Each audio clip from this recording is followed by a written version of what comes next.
দর্শক বন্ধুরা দেখুন, আমার এই আঙুর গাছের একটা আপডেট আপনাদের দিচ্ছি। দেখুন, তো এই ভ্যারাইটিটা আমি বলেছিলাম যে বছর চারেক বয়স হবে।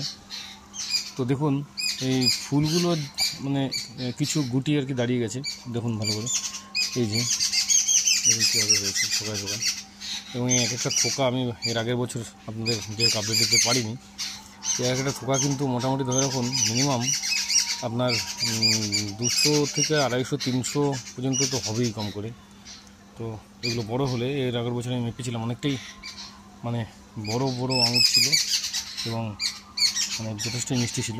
এবছর আমি আপনাদের আপডেট দেবো। এই গাছটা আমি একটা নার্সারি থেকে কালেকশন করেছিলাম। তো ওই ভ্যারাইটির নাম আমি জানি না, রেড এবং রেড গ্লোভ হতে পারে বা অন্য কোনো ভ্যারাইটি হতে পারে। দেখুন কীভাবে হয়েছে, দেখুন থোকায় থোকায় সব ভেতরে ভেতরে হয়ে রয়েছে, দেখতেই পাচ্ছেন সব।